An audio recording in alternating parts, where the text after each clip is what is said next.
تحریک انصاف پاکستان کی سالمیت کے خلاف کام کر رہی ہے۔ بات اب سیاست کی نہیں، پاکستان کی وجود پر آ گئی ہے۔ 9 مئی کو ملکی دفاع پر حملے ہوئے، ایسا کہنا تھا وزیر دفاع خواجہ آصف کا۔ خطاب میں ان کا کہنا تھا کہ آرٹیکل 6 کی کارروائی ضرور ہونی چاہیے۔ بانی پی ٹی آئی عارف الوی اور قاسم سوری کے خلاف ریفرنس بھیجا جائے گا۔ ان کا مزید کہنا تھا کہ عدلیہ نے وہ فیصلے دیے جو مانگے بھی نہیں گئے تھے۔ عدلیہ موسموں کی نہیں، آئین کے تابع ہوتی ہے۔ توہین جو ہے 9 مئی کو ایک ادارے کی توہین ہوئی، شہداء کے خون کی توہین ہوئی، شہداء کی قربانیوں کی توہین ہوئی، ہماری دفاع کی توہین ہوئی، اس کے اوپر کوئی سزا نہیں ہے، کوئی جزا نہیں ہے، لیکن عدالت میں کوئی اونچی بول جائے تو وہ توہین عدالت ہو جائے۔ یہ ہمارے یا کسی اور کے اقتدار کی بات نہیں ہے، یہ پاکستان کے وجود کی بات ہے۔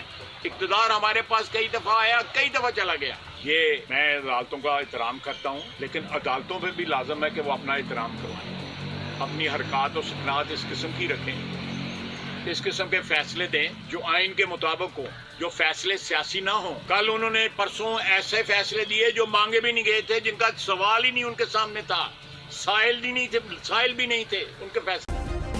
سبسکرائب کریں اور بیل دبائیں تاکہ کوئی خبر رہ نہ جائے۔